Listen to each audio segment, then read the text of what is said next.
Good morning. I want to welcome all of you who are in the auditorium and all of you who are attending online.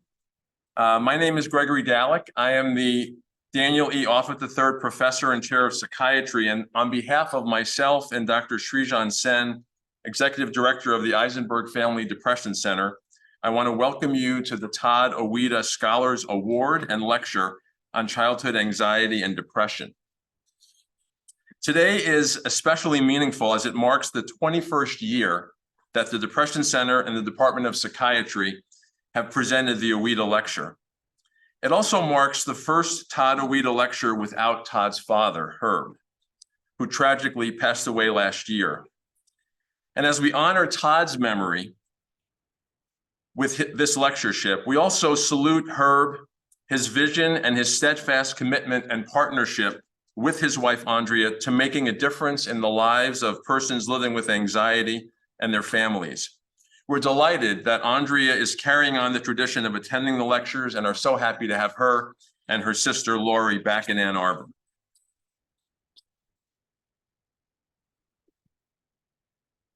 I never had the privilege of meeting Todd, but I have heard over the years how his strength and determination in addressing his anxiety made him an inspiration for many.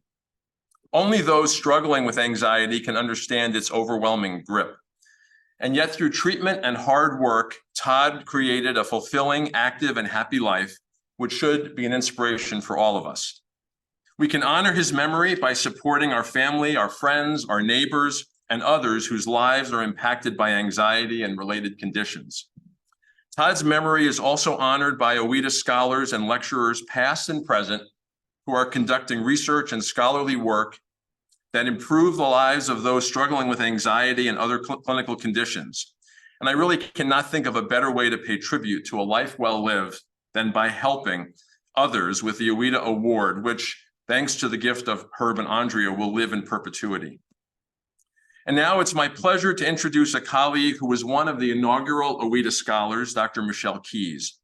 Dr. Keys is Clinical Associate Professor of Psychiatry and Outreach and Education Faculty Lead at the Eisenberg Family Depression Center. She's going to share a little of the background about the Ouida family, the Todd Ouida Scholars Award, and kick off the annual Ouida Lecture. Thank you.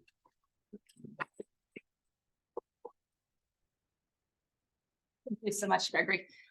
This is my absolute favorite day of the year, and this may end up being my favorite day of my career. We'll see. I'll let you know at the end of the day. It is an absolute honor to be here today, and I am humbled to be able to share with you stories of resilience, stories of hope, and stories of overcoming, all in honor of Herb and Todd, who really are the epitome of overcoming and being able to change something difficult into something that they could be proud of and that they could live from and share with purpose. So it's an honor today to be able to do that with each of you. It's so good to see Andrea and Lori again. It's wonderful to have Spencer here with us today, who's going to share some of his story, and his wife Emma and their parents, Kathy and Eric, who are dear friends. I have been tasked for the first time with telling the story. Usually others have done this, even Herb himself has done this before. So I hope to do it justice in sharing. So to know Herb was very much to love him. He was a force of good, a force of knowledge, a force of strength, a force of positive, and most of all, a force of love. To be in the room with him, you felt it. Every single person felt it. Herb was born in Brooklyn in 1941, one of 9 children, which I have 3, that's a lot of kids. Parents immigrated to our country from Lebanon, and Herb really set a standard for himself and for his siblings. And it won't surprise you that he was driven even from a young age and put himself through school, through college, through law school. He met Andrea when he was 17 and she was 14. And again, a man who knows what he wants and who is filled to the brim with love, even at the age of 17, would ride his bike the 3 to 4 miles from his house to her house to court her, but also waited patiently until she graduated from college. And as Andrea told us last night, I came back from college and he was still there. And so she married dear Herbie, and they moved from Manhattan to New Jersey and had 3 wonderful children, Amy, Jordan, and Todd. Herb had a very illustrious professional career. If you ever Google him, right? Thank goodness for the internet. You will read and hear things about his career and the service to his field that are amazing. Brilliance, absolute brilliance. And continued working for many, many years, even up until the last year in different ways. He gave every ounce of himself to everything he did, whether he walked into church, whether he walked into a community meeting, whether he walked into a business meeting. He was engaged and he was listening. I was always amazed when we would have our luncheons after the Ouida events, and he would ask some of the most profound questions of these researchers whose research is in my field and I didn't understand. And he would have questions that had 3 and 4 and 5 parts. And let me ask you about this data. Let me ask you about this. Hey, have you thought about this? And that was classic because he was always thinking and he was always engaged and he was always willing to use his voice to share that with others and to challenge, as John was sharing last night, in a way that made you a better person. And I think we all became better people from knowing him and from being loved by him. His son, Todd, he and Andrea's son, Todd, was the youngest of the 3 Ouida children, and he had a smile that could light up a room. I did not know him either, but I feel like I knew him because I have heard so many fantastic stories about him as a young person, about him as a college student. What's so amazing and what we carry on in Todd's story is his ability to overcome. When Todd was a young child, he suffered from extreme anxiety, panic attacks, unable to go to school for extended periods of time. For those of us who are clinicians and doctors, we've treated patients like that, trying to get them back into school, trying to figure out the magic key to get them to return to school. As parents, we've had those mornings where our kids say, I don't want to go to school. We know it's hard.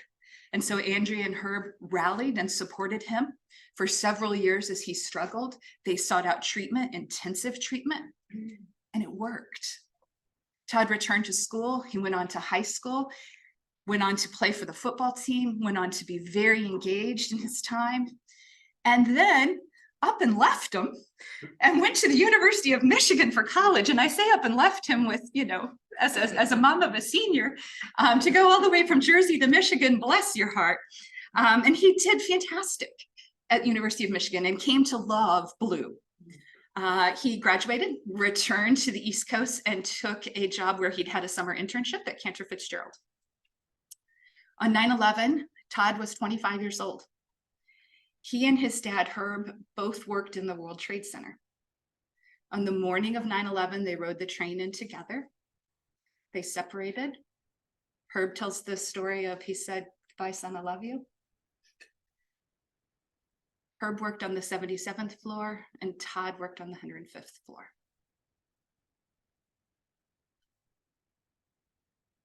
After the first plane hit, Todd called his mom to tell her that he and his dad were okay. Turns out he hadn't talked to his dad, so he didn't know that. But as a boy who loves his mom, he knew what she needed to hear. I think about that a lot as a mom of boys.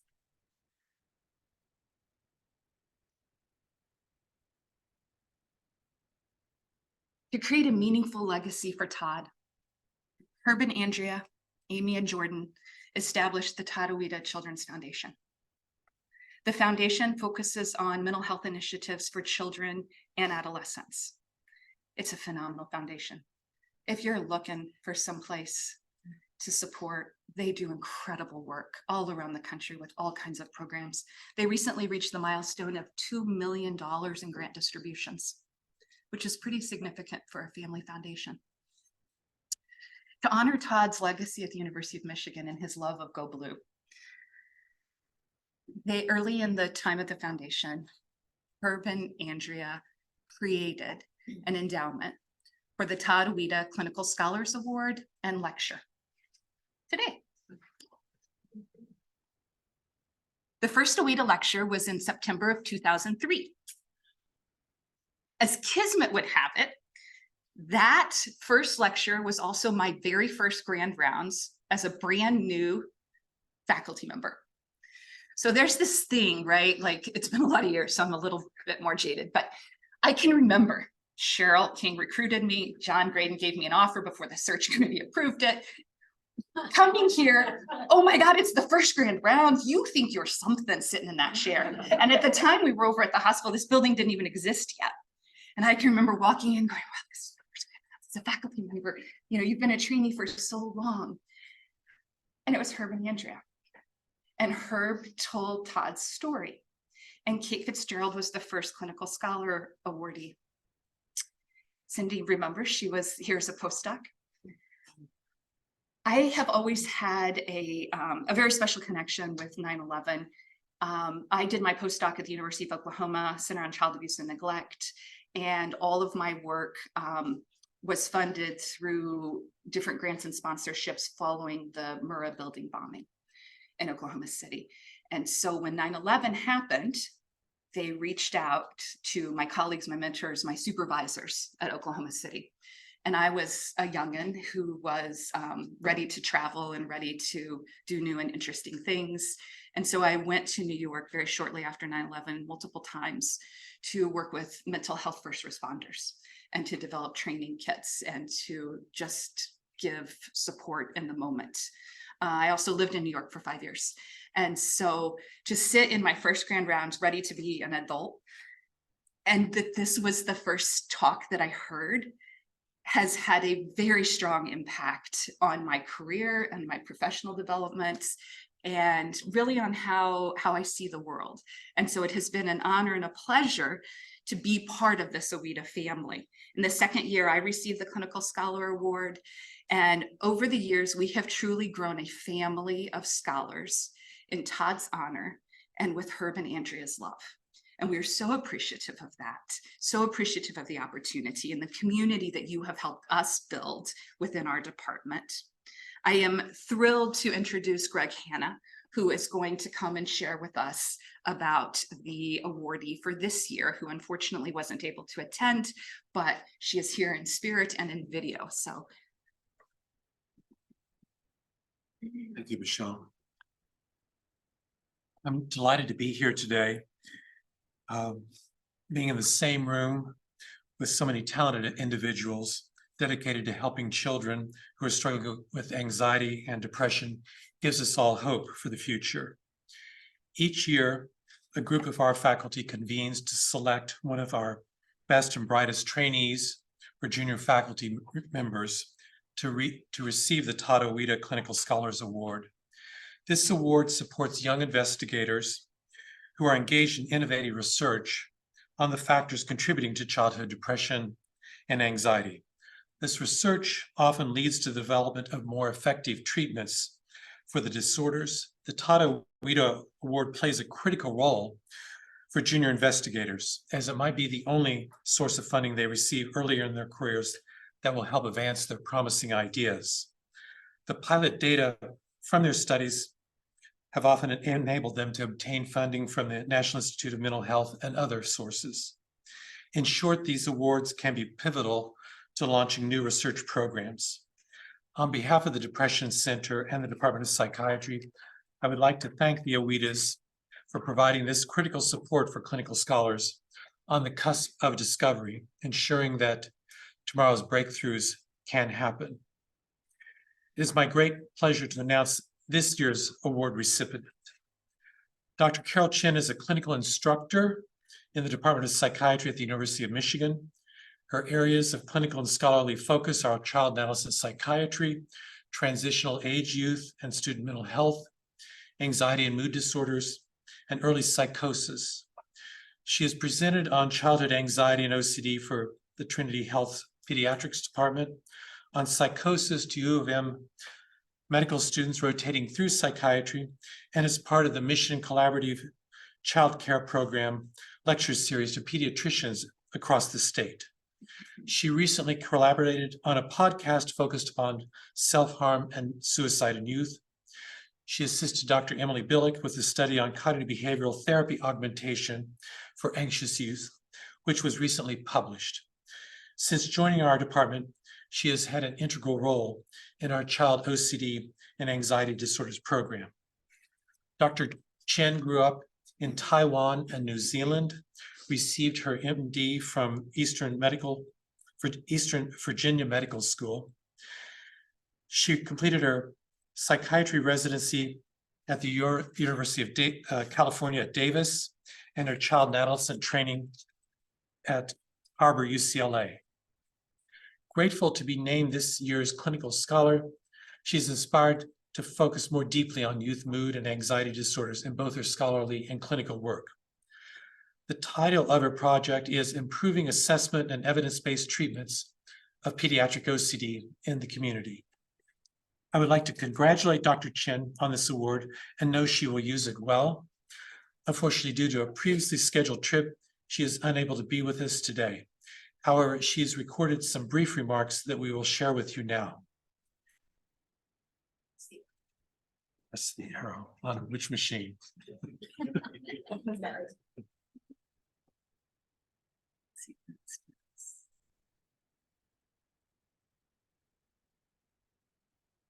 Hi everyone, my name is Carol Chen and I'm extremely honored to be the recipient of this year's Todd Ouida Clinical Scholar Award. Learning about Todd's story, his family's legacy, and the accomplishments of the past 20 awardees have been truly inspirational. This award will push me beyond my typical clinical and education work and find ways to improve assessment and treatment of youth with OCD and anxiety in the community through research. I am so sorry I'm not able to be physically present today, but I want to thank the committee and Andrea for trusting me with this award, and I look forward to viewing the lecture recording when I return next week. Thank you.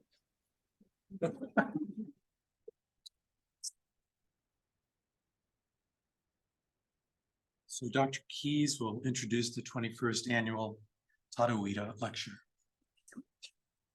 We have a number of previous scholars in the room today. If you could raise your hand. Rich and Adam, we have Cindy, we have Emily in the back, Nasu. Yes, so, and we have Polly. It's a long tradition, and it's one of the only of its kind in our department. So we are incredibly grateful and we welcome Carol to the Ouida family. We're gonna do something a little bit different today. First off, if I could have everybody stand up.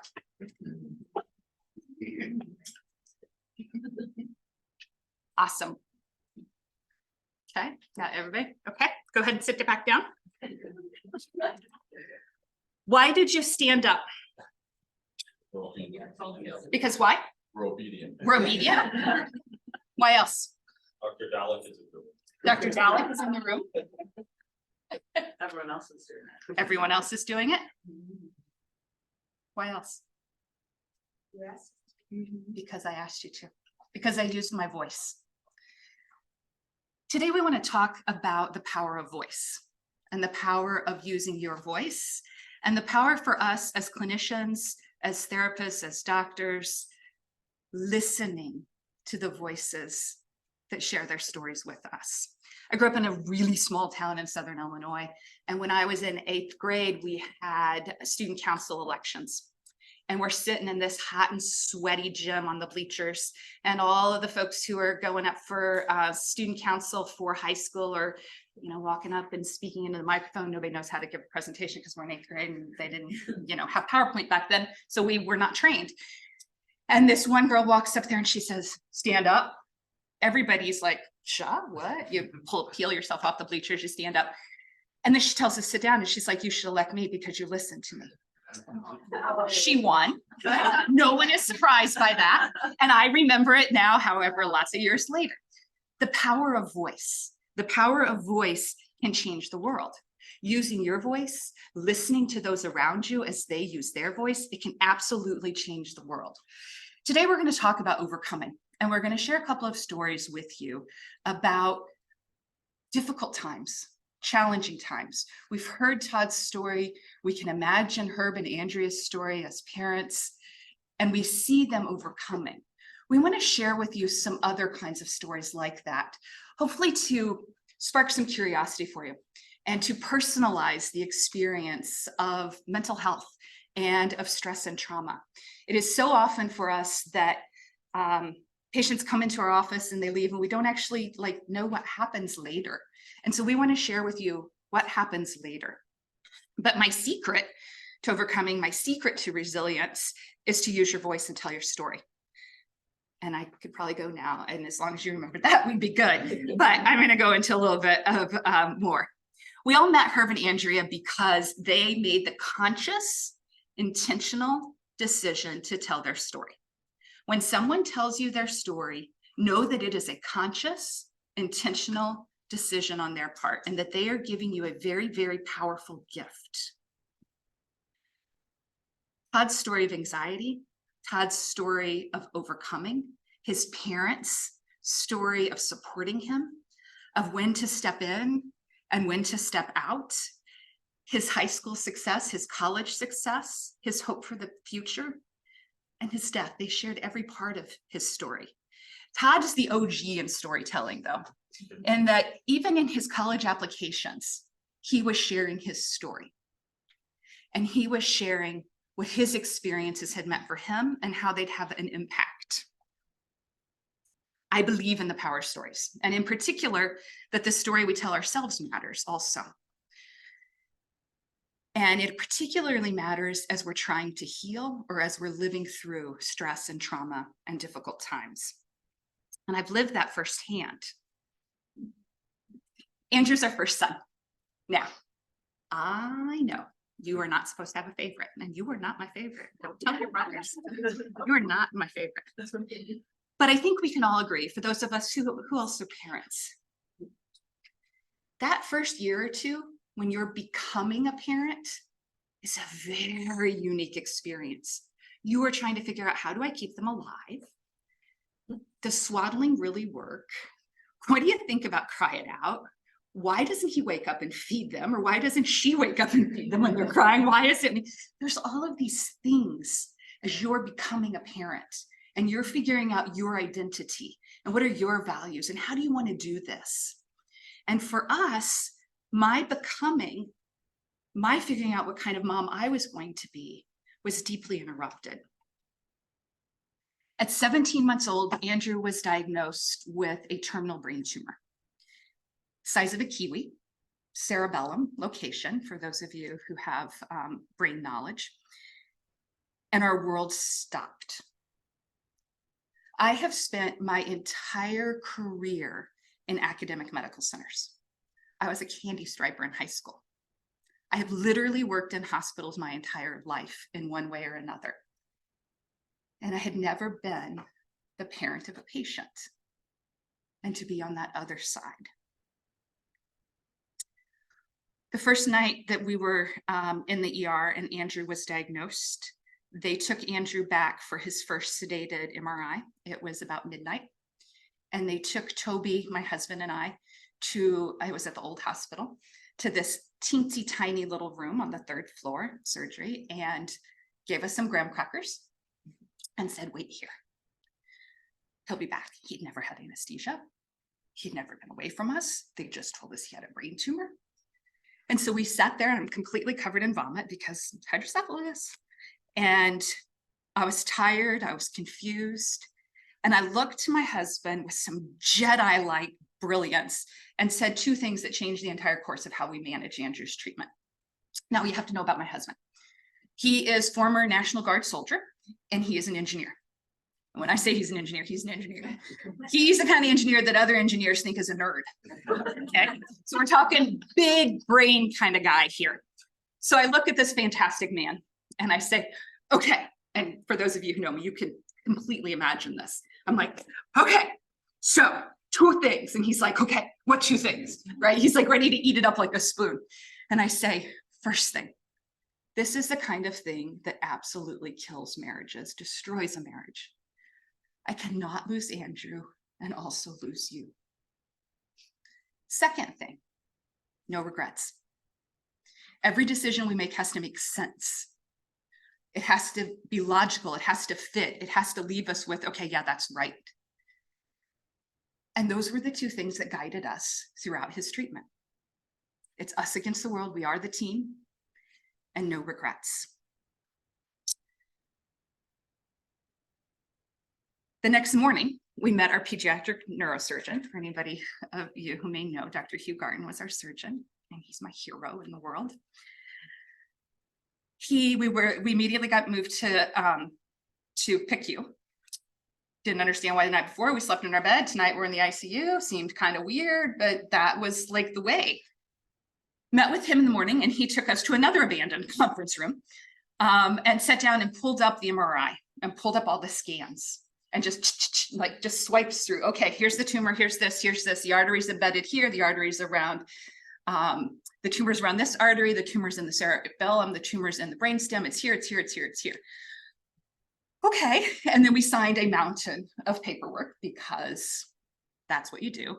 Andrew's playing in the crib, he's fine, he's happy-go-lucky. Toby's overwhelmed and off kind of pacing. And I'm just signing paperwork. And he starts talking about blood transfusions and this is going to happen and this is going to happen. And if you check on my chart, this is what you're going to see. And like he knew I would. And Dr. Garton says, okay, any more questions? And I say, yes, one more thing. I know that you are a good surgeon. You would not be at the University of Michigan if you were not excellent at what you do. And if you are excellent at what you do, I'm sure you are also aggressive in making sure you are doing what you're supposed to do. Leaders are the best, right? However, this is my baby and this is my only baby. If he is going to die, I can get okay with that. I can't get okay with it today. So I'm going to need you to do something that you might not want to do. I'm going to need you to pull out. If it gets too close, if it looks like he's going to die in surgery, I need you to pull out and leave the tumor there. And I know that's against everything you believe in and everything you train in, but as a mom, I am begging you to not let him die on the table. And he's like, okay. So off he goes. 14 hours later, Dr. Garton comes back. We're sitting in the ICU room, and I see him at the table, and he's eating a graham cracker again, these graham crackers. And he's like, just wait. And I was like, okay. And he comes over and sits down with us. And he says, the first thing he says is, Andrew's okay. I said, okay.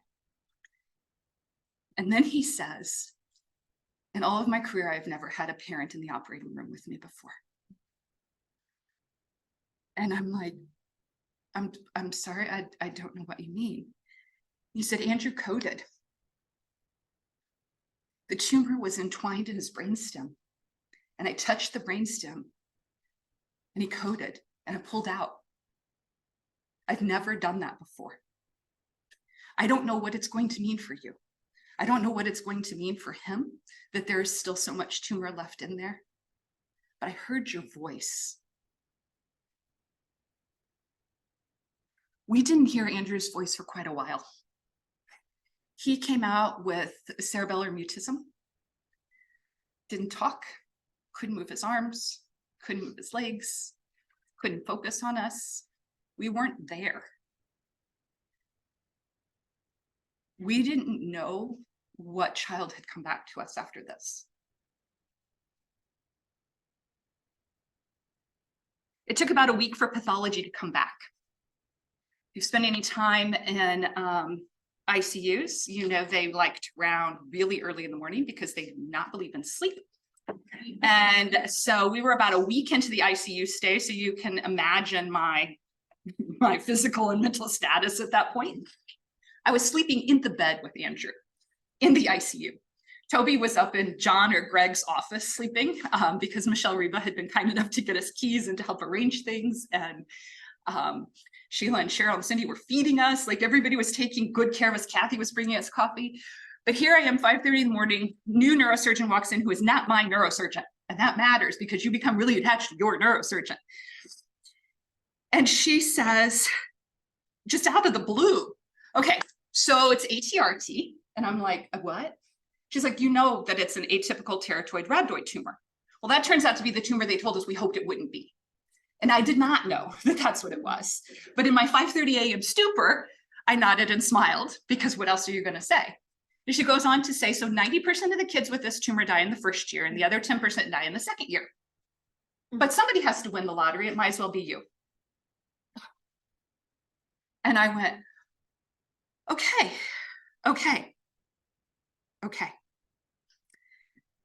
Our oncologist, it's Dr. Robertson, still my oncologist, not my oncologist, but she's my oncologist. Parents, you know how that happens? Like your child's therapist becomes our therapist, your child's doctor becomes our doctor, your child's teacher becomes our teacher. So our oncologist, super kind, super smart, super calm. She had had 2 ATRT cases, neither of them had survived. Because there had been so little success with treating ATRT, there was no standardized treatment. They were recommending a treatment for medulloblastoma, if you've heard of that before. And medulloblastoma and ATRT are not the same thing. And so one of my moments of clarity was to say, wait a minute, if it has a name, then there are doctors who are studying it. Like I know doctors. If it has a name, there's somebody out there who knows everything there is to know about ATRT, and I'm gonna find that person. And I'm gonna find what they recommend because I'm not doing a treatment for a disease that is not what my child has. And we took on this task like it was meant for us. My husband being an engineer, he's a researcher at heart, he's a scientist through and through. We read literature like it was People magazine. We literally researched everything there possibly was to know about ATRT. We talked to every pediatric neuro-oncologist in the country and a few internationally. We contacted every international and national conference on childhood cancer to see, I literally called them to see what abstracts do you have in the pipeline on ATRT that haven't been presented yet, that haven't been published yet.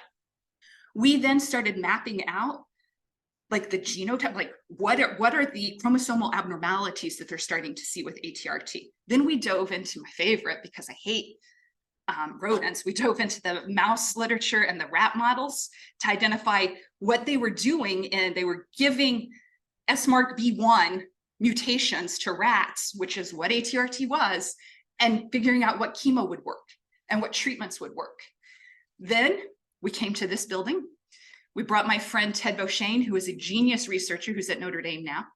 We went upstairs to a room with a whiteboard, and we whiteboarded out everything, literally everything from every oncologist, from every person, from every recommendation. We came up with a treatment plan. It wasn't rocket science. It truly was bits and pieces of other things that just made good sense. And then we went to our oncologist and said, will you do this? Will you do this protocol? And she said yes. And she said yes because she doesn't have an ego. And so for us as doctors and clinicians and therapists, knowing that the people you work with, their voice matters. They know themselves sometimes. It's not about us. It's not about, as a professional, I get to be the right person all the time. The families know and people know their experiences. For them, for a family, that child is their one. That is their one. I could do that, right? Because that's all I was caring about at that point. I walked away from work. Thank you for taking me back. But I walked away from everything. He was my one. She had 500 patients. She couldn't do that. And we know that experience too, right? Our caseloads are heavy. We can't always do that. So if a parent brings you something, give them the grace to listen to their voice. So we came up with this new plan, and we're ready to launch with it. She was ready to do it because she was able to hear our voice. The same time that we started that, however, there was this parallel process happening for me. I have at my core a belief that we all have a purpose and that it is our obligation and our opportunity to have an impact in the world. And whether that is just on the person next to us or whether that's a whole lot of people. And I was struck by Andrew not getting that opportunity. He was 17 months old. What is his purpose and what is his impact going to be in the world? So I had to make the conscious, intentional decision to talk about things publicly that I probably wouldn't have chosen to talk about otherwise. And I remember thinking about Herb and Andrea and thinking about how hard that is to tell your story and how hard that is to know that every single person in your department knows when you're crying and haven't taken a shower. And every single person in your department knows when you're not happy with your medical care for some reason because something wacky has happened. But it also meant that I was trying to tell his story and trying to help him have an impact. The protocol was absolutely positively brutal. He had viral, bacterial, and fungal lung infections all at the same time. He almost died multiple times, and not from cancer, but from treatment and from the side effects of the treatment. His oxygen saturations would regularly drop to 60%. He slept with oxygen. I wheeled around portable oxygen everywhere we went because he would spontaneously fall asleep because chemo makes babies tired. He aspirated on liquids. He had pneumonia all the time. We got fired constantly from anesthesiologists because I had opinions about whether or not they did a general or an LMA to intubate him, because anytime they did a full general, they gave him pneumonia because they pushed it all down. And so I would identify people who would work with us and whose schedule we could get on. Anytime he needed anesthesia, we would identify who would do it ahead of time so that they would actually do it. His walking was delayed, his speech was delayed. We were those parents. We absolutely were. We also basically spent the entire time in the hospital, at the old hospital, whether it was for infusions or whether it was for blood transfusions or anything you can imagine. We also moved to another state for 6 weeks of proton radiation. Anybody wants to know about proton? I am a girl. I can tell you all kinds of great things about how to save healthy tissue. And we planned his funeral. I wrote out every verse. I picked every song. I picked the funeral home we would go to so I wouldn't have to drive past it every day. I identified which friends would come and clean out my house so I wouldn't have to see his stuff when I came home for the first day after. Because we did not expect that he would live. And yet at the same time, we had to find a way to live. We had to find a way that if he died, my only memory of being a mom was not going to be of cancer. That wasn't going to be the only thing that I took from that. So we lived with intention, and we lived deliberately and out loud and everywhere. And we were crazy. We would go places, we would go to the mall, we would go to the park, we would go to carnivals. Germs galore, I don't care, let's go. Because I wanted the memories of a childhood. I wanted to have them. I didn't think he would get to have them, but I wanted to have them desperately. No regrets.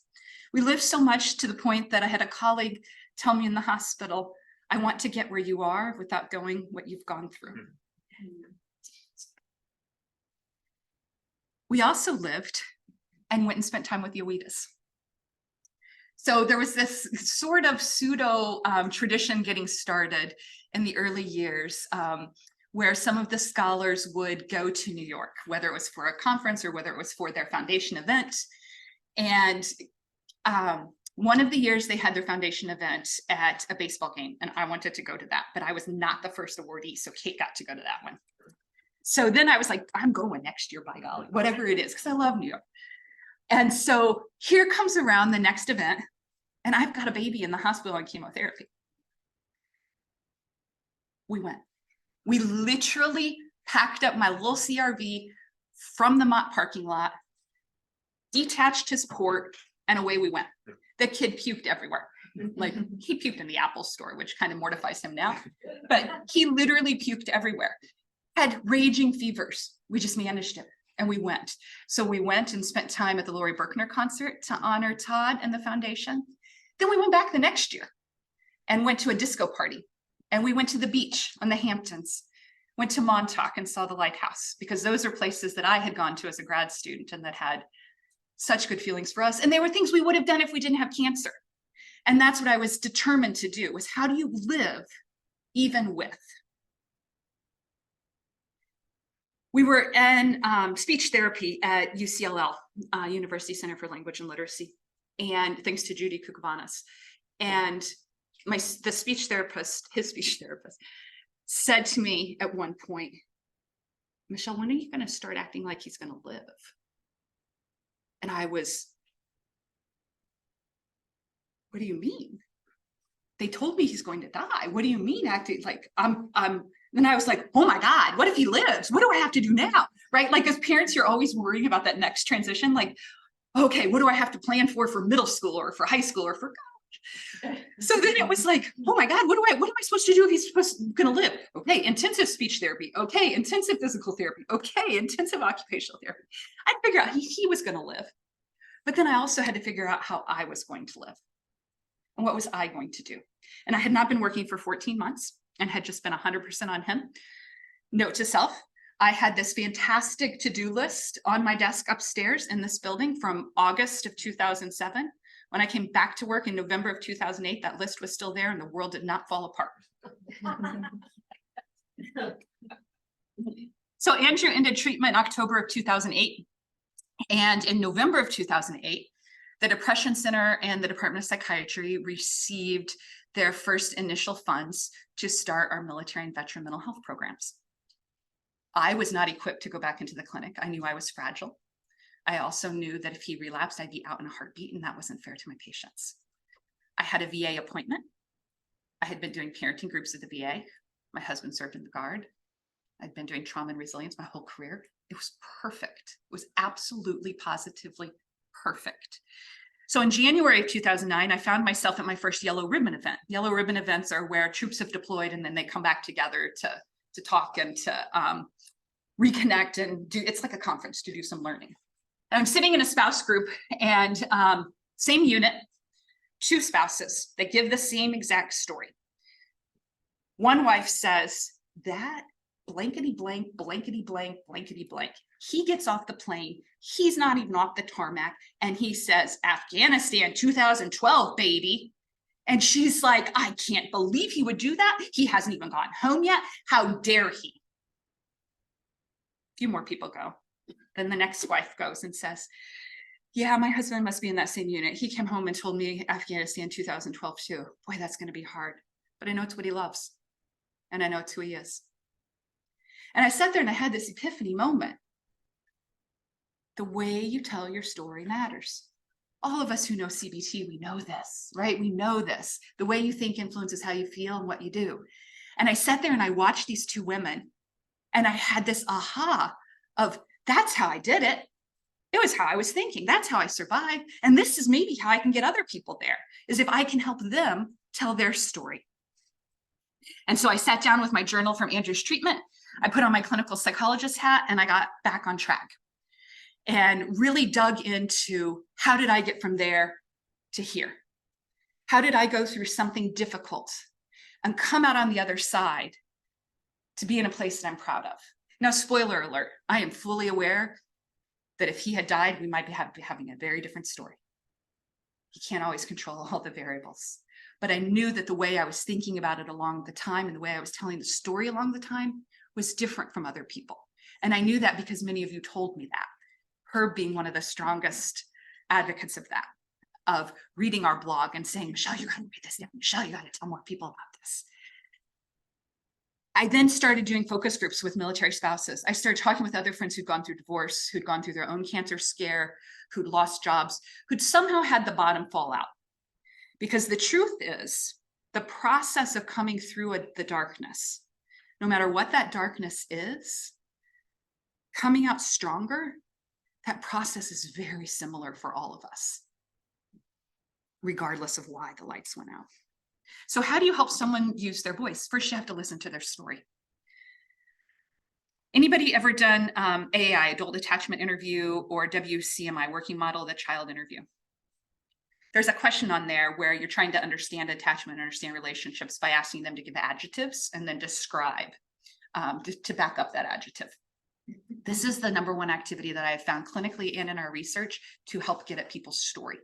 If you're looking for their story about an experience, their story about a divorce, their story about a bullying incident, their story about a trauma or anxiety or something else in their life, asking them, can you give me 3 words to describe that experience?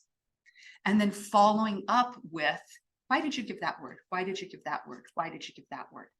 We've done this in research where we've transcribed those answers and we see change pre and post after intervention in the nature of the descriptions, not the words necessarily, but how they come to integrate the experience and how they come to tell their story about the experience. This is a wordle, for example, of our military spouses. And again, when I've done this as a training exercise. You can ask people anything. You can walk into a room of stressed out workers in a workplace mental health situation, ask them, give me 3 words to describe your workplace environment. Stressful, anxious, exhausting, lonely, scared. Like, it works no matter what the difficulty is, because coming up with those words is a universal experience. And then asking, why did you choose that word? Here's an example that we have from one of the papers we've published looking at a pre and a post for a woman who went through our intervention. And initially, we're asking her what was her experience like with military deployment. And she's saying angry. With PTSD, you don't even know when it's going to be a bad day. You don't know when the mood is going to switch and there'll be anger and yelling. You don't know how far it's going to go. You don't know if it's going to become physical. Going through the intervention, asking her a follow-up, can you give me 3 words to describe your deployment experience? And then why did you choose that word? Unexpected. It's still PTSD that she's talking about. It's not what you expected. It's not, you have an idea, but it's not what you expected. But you can see the tone starts to change. The fear starts to change, and it continues to change over time. We've developed 2 interventions truly based on these principles of how can I help you change your story. One for military spouses, one for veteran women that we have had federal and foundation funding for and that we've disseminated and published on. And it's really kind of a full circle moment for me to be able to say, wow, I went through something challenging and learned from it and then am able to help others. Currently, I'm working on a workplace version of this as well. The groups we've worked with have been absolutely amazing. But at the center of it, it's teaching people to tell their story and to own their story and having the grace to listen to their story. We also do this through our Depression Center programs, through the peer-to-peer program. We empower teens to use their words, their story, their language to educate about mental health, to raise awareness, to reduce stigma, to promote help seeking. And it is such a pleasure to work with the outreach and education team with the Depression Center on doing this work and on doing work with our college students. And you can see when you ask people to tell their story, they're creative. They might do it through Post-its, they might do it through cupcakes, they might do it through banners, but they have a voice. And the power of peers is amazing because we're much more likely to listen to other people who have a similar voice as ours. And we know that our story matters and that your story matters.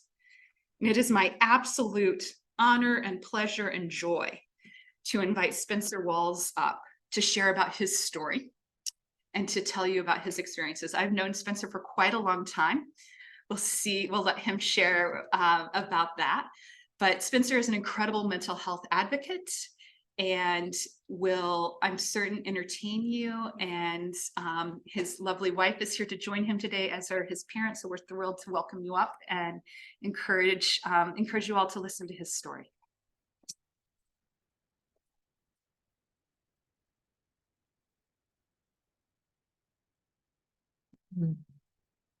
Well, thanks again, Michelle, and thank you all for being here today. I was definitely honored when I was invited, and I'm really excited to soak up some time with y'all. I'm also forever grateful for the Ouida family for all that they have done in the mental health space. I know Dr. Keys always mentions how much of a force the family is, And it's pretty spectacular to see the impact of over 20 years of mission-led work around providing financial support for psychological services, raising awareness, and reducing stigma. Every time I hear or think about Todd's story, I'm reminded of the impact that can be had when we use our voice. I'd love to share my experience with anxiety with you all in hopes of highlighting today's theme of overcoming. My story starts all the way back in the 3rd grade. I was a little bit of a wild child, but was a primarily happy kiddo that enjoyed school, sports, and spending time with friends and family. My parents, who both have had their own struggles with anxiety and depression, started noticing some early warning signs in me during that 3rd grade year. Things like not eating that well, maybe avoiding going to friends' houses, and not sleeping well were present pretty early on. Yet they hardly interfered with daily life. I still remember pretty vividly them coming home from the family doctor with a pamphlet on your childhood with generalized anxiety disorder, but I pretty well blew it off at the time, thinking that I was just a normal kiddo. It wasn't until 6th grade where I started to experience much more severe symptoms. Things progressed from feeling a little jittery in the classroom to hyperventilating at even the thought of going to school pretty quickly.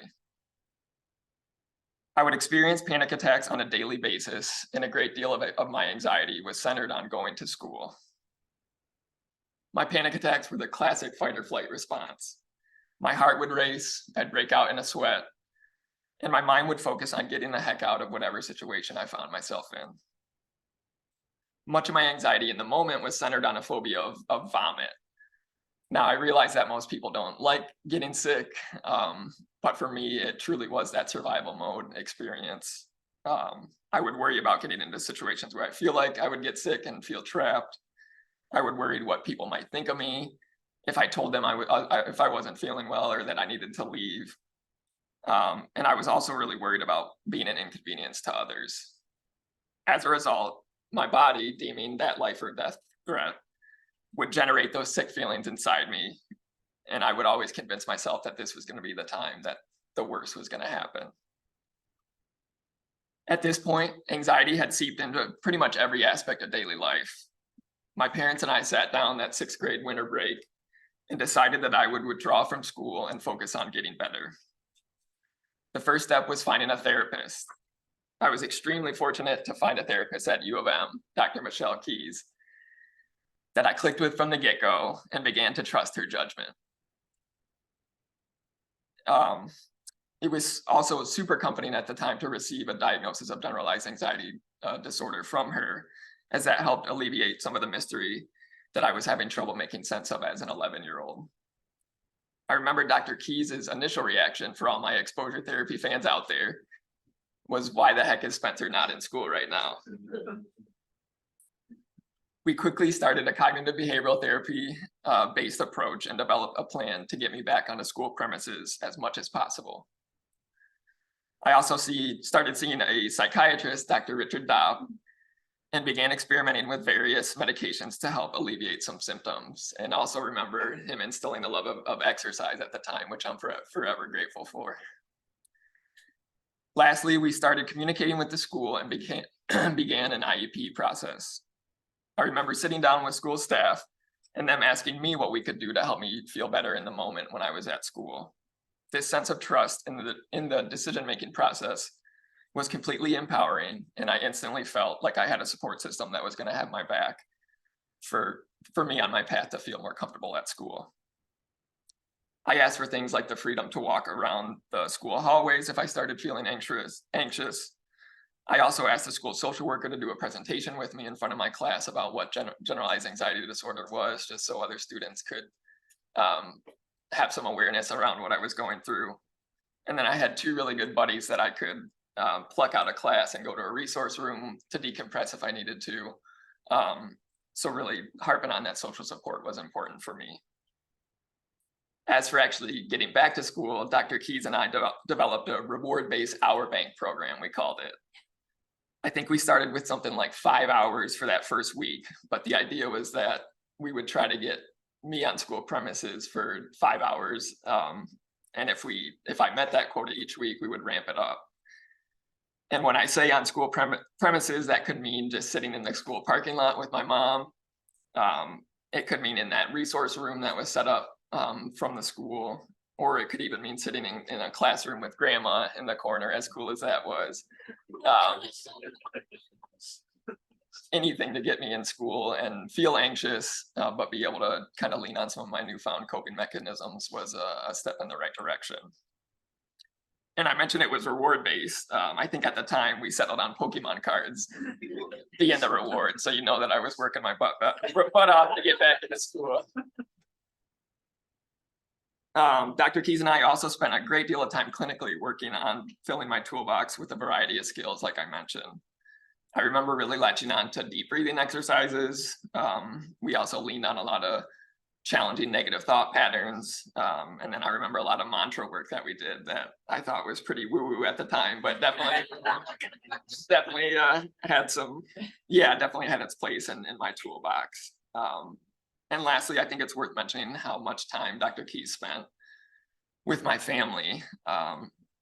I didn't really realize it at the time. I kind of had blinders on when I was struggling the most, but throughout the years, I've learned that she would spend a considerable amount of time with my parents clinically, and even brought my siblings in to kind of answer questions and help them or educate them around how they're able to help me.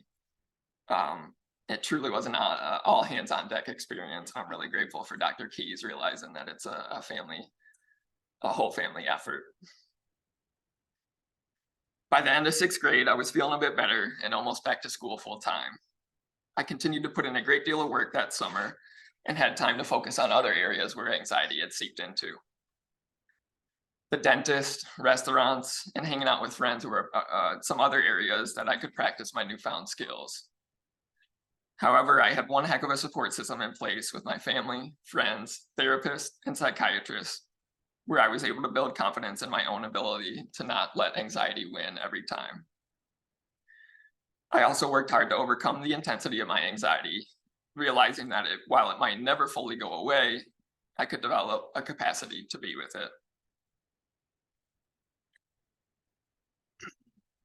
I entered 7th grade with a new school and a fresh mindset. I was able to maintain my support system throughout the 7th and 8th grade, and even into the first couple of years of high school. Things went relatively smoothly, and I found myself writing a similar college application admissions essay to Todd's around my childhood struggles with anxiety. And sure enough, I was off to my dream school. That's okay. And sure enough, I was off to my dream school at the University of Michigan shortly after. When I talked to Dr. Keys in preparation for this event, she shared a pretty profound message that she's already hit on. When we think about overcoming, it's not just about how you overcome this disorder, but how you carry it. For me, a big part of how I carry my disorder centers on advocacy and sharing what I've learned throughout my journey. Back when I first struggled, mental health parity laws had not yet been enacted. I remember pretty vividly how upset that I could only see Dr. Keys 20 times a year before we had to start paying out of pocket, and wanted to do something about it. My mom found this opportunity called Kid Speak, which gave grade schoolers the opportunity to stand in front of Michigan state legislators and talk about issues of importance to them. Sure enough, I decided to present an essay about how Michigan was lagging 33 other states in terms of mental health parity legislation.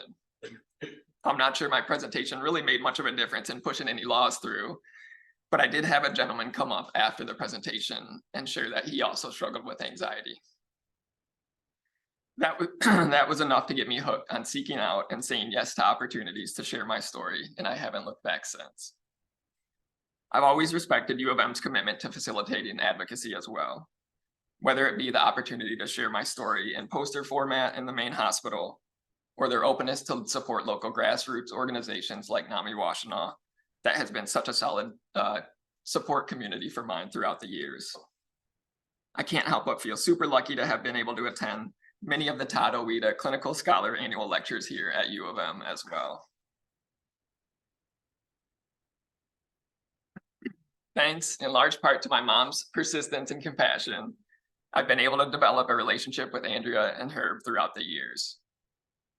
My mom recently forwarded me an email that she sent to Herb originally in 2004, and I was struck by the level of warmth, openness, and thoughtfulness that he responded with. I've been lucky enough to meet both Andrea and Herb in person multiple times since then, and have looked forward to their annual trip to the Mitten, like I'm sure many of you did and still do. I was saddened when I heard of Herb's passing and will forever remember his level of passion and optimism around helping others and giving back. Much of it stemming from his love of Todd. As I think about starting a family of my own, the thought of losing a child at any point is heartbreaking. But when I look at what Andrea and Herb have done in their journey of overcoming, I'm inspired and confident that even the most painful struggles can be carried in a way that invites compassion for oneself and others. In closing, I am beyond honored by the opportunity to speak today and hope you all have had a chance to hear some common themes. The first being provider impact really matters. I wouldn't be here today without the dream team that I met here at U of M, and my life has forever been changed by their care and skill. Two is the power of using our voice and realizing the impact of sharing our story. In all the times I've shared my story, I felt a sense of connection to others and have been reminded that sharing our painful experiences can be healing to both myself and others who see themselves in my story. And lastly, how much power lies in passionate people like the Ouidas. Their body of work is a testament to what can really happen when a family leads from the heart. I'm forever grateful for the inspiration they provided this entire community. Thank you for being here today, and be well.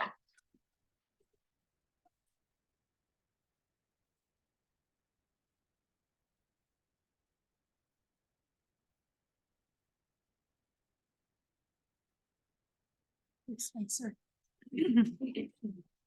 Told you it was gonna be my favorite day. Told you. So he lets the secret out of the bag that we've known each other for a lot of years. I will say that in my entire career, research and clinical, the Walls family is the only family that have become dear friends to me, and they are dear friends.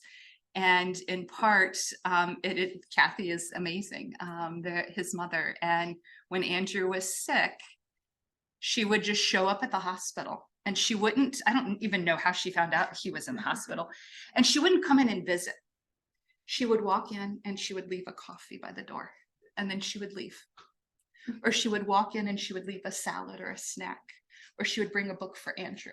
And there was never any obligation on my part.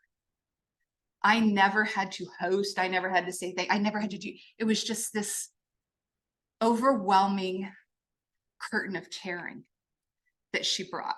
And I fought it for a while, and then I gave up, and I've been to weddings and I've been to parties, and we have she's taken my kids to swimming lessons. Like, we've grown up, my kids have grown up with their family now, and we it has really brought such personal and professional depth to my heart, to know this family, to know the Ouida family, and to have connected them, which I did in early 2004, seeing some similarities in Spencer's story and Kathy and Eric's struggles with Todd and Herb and Andrea. And of course, as gracious as Herb and Andrea are, they welcomed them.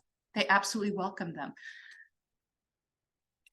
Herb told his story everywhere. Everywhere, even when it was hard. And Spencer's point about carrying it. I can remember early in my time here being in a child team meeting, and somebody talking about, I think it was Tom Fluent, talking about episode of care. And me being like, what the heck is that? I thought we were out to cure depression. I thought we were out to cure anxiety. What the heck does that mean? The idea that people are going to come back? And the truth is, yes. We carry these things with us, and they come back at different points in our life, and that's okay. But being able to tell your story, even when you're carrying it and it's heavy, is powerful for you, it's powerful for everyone else, and we have this opportunity and obligation to listen. As we said, we didn't know Todd, but it feels like we did, because Herb used his voice to tell the story, because we now tell the story. My kids know the story. We recently went to New Jersey to see Andrea, and then took the whole family sightseeing in New York City. And we went to the 9/11 memorial. And we listened to Herb tell Todd's story at the memorial. And my kids know that because he had the courage to tell it. So I continue to tell it. And I know those of you who are in the family continue to tell this story as well. That's how legacies happen. Andrew's treatment was hard. That's kind of obvious. But what was hardest about it was that we thought he was going to die. That was what was hardest. Yeah, puke is hard. And yeah, infiltration is hard and pneumonia is hard and aspirin, all those things are hard, right? But what was hardest about it was I didn't have any hope. There was literally no one ahead of us who had survived with this kind of tumor that I could look at and say, we might be okay because you were okay. And for the longest time, I couldn't find anyone who had survived. And if he died, how in the world was I going to survive? I didn't know that. And I can remember being in Indiana, which is where we had proton radiation. I remember being in a random little hospital because he had spiked a fever and an infection. And I was in the shower and I was thinking about my relationship with hope. And I was thinking about how in the world do I get through this without having any hope? Because I can't hope he's going to survive because there's no one who has. But what I can hope for is that I'll survive. And I thought of Andrea. And I thought of Herb. And thought of experiencing that greatest loss as a parent and being able to do something with it, being able to give back, being able to put one foot in front of the next, and to know that even if that happens, you can survive and you will. And so they became my talismans out there. And I would think of them all the time, unbeknownst to them. I would literally think of them all the time. Okay, if Andrea can do this, I can do this. Okay, if Herb could do that, I can do this. And I had the chance, I'm so grateful. Last fall, when Herb and Andrea were here, I happened to be sat next to Herb at one of the dinners for the Depression Center. And usually you don't get that seat, right? Like that's a special seat because Andrea's on one side and so that other seat's coveted. And so somehow I got that seat. And I remember sitting and I was like, is this when I tell him? Is this when I tell him? Yeah, I'm going to tell him. I'm going to tell him. And so I told him this story of how much he and Andrea meant to me and how it meant something to tell their story because it allowed me to tell my story. And because it gave me hope that even if the worst happened, I would be different, but I could carry it. And we both teared up. And I'm so grateful to have had that moment and to have had that moment with him. I'm grateful for all the moments of him reading books to Andrew, of Andrea holding the babies, and to know that truly a single voice can change the world. Your voice can change the world. Listening to someone else's voice can help change their world. It certainly has changed mine. And sometimes stories have a happy ending. This is our Andrew. He's joined us here today. He's 17 years old now. Senior in high school, section leader in marching band. He is a fabulous, kind, thoughtful, wholesome kind of kid who mostly still likes his parents and usually likes his brothers. We cannot choose the situations that happen in our life. None of us can, right? Like we can't choose anxiety. We can't choose cancer. We can't choose stress or trauma. We can't choose that, but we can choose how we handle them, how we carry them, and how we use our voice to share about them. It is our honor and our obligation to do so for each other. It's our honor and obligation to do so for our patients and for those we work with. Todd knew that. Here's an excerpt of his from his college essay, truly sharing about that experience and his use of voice.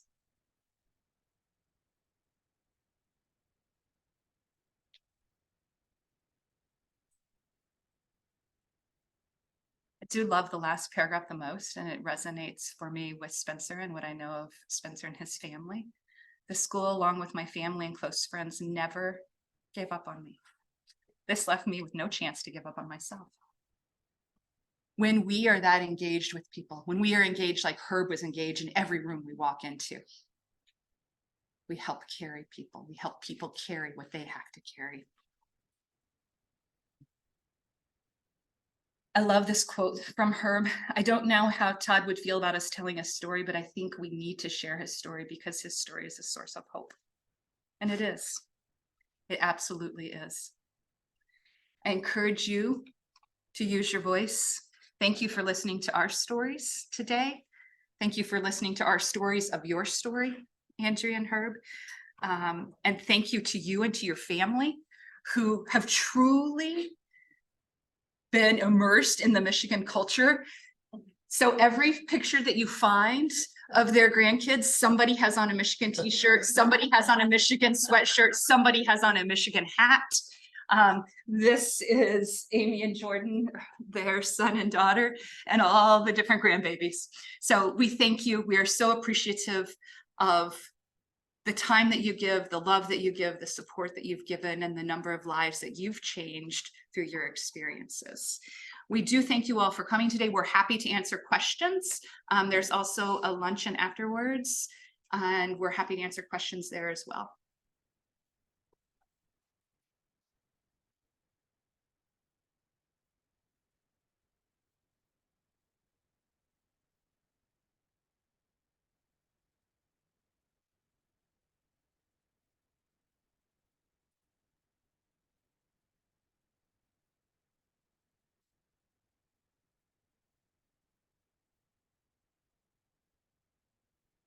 Any questions that we can field? You want me just to exit? No, I'm not going to stop doing anything. I am. Stop sharing. You sure? Okay. Not your story, just. Okay. She scares me though. I'm like, because I was like, oh, do not touch anything. Questions that we might be able to address, or thoughts, or Yeah, I am. Yes. I think it was Spencer mentioned, Emily augmented, CBT. Or was that up to Chen? I'm not sure now, but anyway, I would like to know a little bit about what the augmentation is. was that you who had that conversation? Yeah. Go for it. Do you want to come up here so that you can? And you might repeat the question. Lori's asking about augmented CBT. I think maybe based on a conversation from. I think that Dr. Hannah mentioned it in Oh, okay. Dr. Chen's intro. Oh, yes. Oh, that's your. Oh. Yeah, so thank you for asking this question. My name is Emily Billick and I'm in the department and a proud member of the Ouida family, in that I won the award in 2017. And that project that I did was called a pilot to augment exposure therapy with self-distancing. So self-distancing is a technique that has been really developed and honed here at the University of Michigan by a colleague of ours over in LSNA, Ethan Cross. He's fabulous, you should look him up. But it's a simple technique. It really is about taking someone else's perspective in a situation to get a little distance to help you do hard things. And so I had read about it, I got excited about it. I thought it could potentially help kids, because that's what the population I work with, persist through difficult exposures, since we know that's one of the most important skills to learn when you have anxiety of any type, especially debilitating anxiety. So how does that work? How do you do exposure with self-distancing? It's so simple, it's almost embarrassing. Really, we just ask people when they are doing the exposure to talk to themselves in the third person, either out loud or privately. Emily is going to touch the spider. Emily is going to give a speech. Emily is afraid and Emily is going to do it. There's some research with kids, not in the exposure literature, doing it with sort of like a model other. So little kids saying Batman is going to do this, or Dora the Explorer is going to do this. So my pilot study was just with nine kids who had anxiety or OCD, and practicing that. And it was, too small to really show statistical differences, but started to show a signal that maybe doing that augmentation just talking to yourself in the third person versus the first person when you do an exposure was helping kids do more difficult exposures, and was helping them be more engaged with the exposure, sort of more present. So we've applied for larger grants now to see if we can replicate this, look more at it, really demonstrate whether this is working for kids. So that's the answer to your question. Yeah, thank you for asking. Yeah. Excellent. Yes, Sagar. Well, thank you for sharing all these stories. You know, I know that a few places have tried to understand the value of stories in a more kind of formal way, like at Columbia University, they have the narrative medicine program. I'm just curious what you have been able to do with your own trainees or for the department in encouraging, you know, incorporation of some of these principles. Right. So what we have done, we've been able to do quite a few through different research programs. So not necessarily through training programs, but through some of our research programs in looking at a modified version of the AAI or the WCMI to pull out stories and then to do qualitative thematic analysis of those over time to identify changes. Clinically, what I've done is kind of a little bit deeper than what I did here. We've done that both with trainees, and then we've also done that whenever we've been working with STAR behavioral health providers to train clinicians across the state, teaching them how to do that version of the assessment. So the WCMI and the AAI are like monstrously long and have a whole lot more details. This is a very small practical tool to be able to engage with a person around their story and help them, just asking them for 3 adjectives to describe X, whatever it is you want to know more about.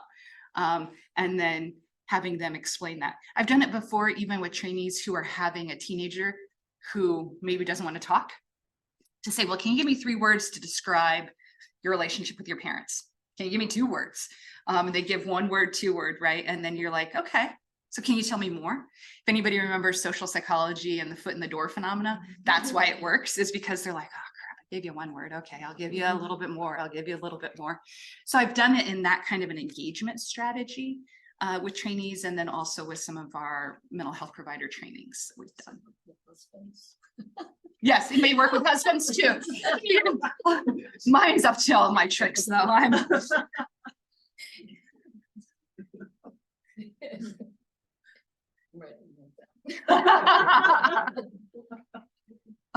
Any other questions? Yes, John.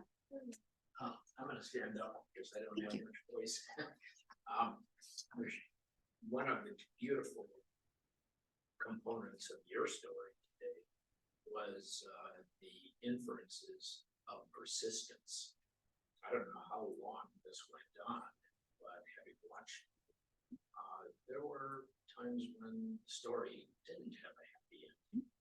And I think you have helped people here today.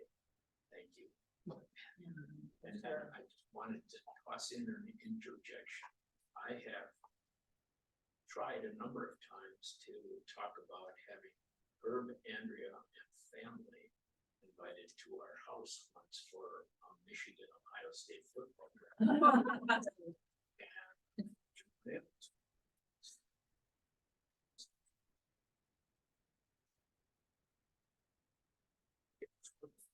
Throwing football backyard.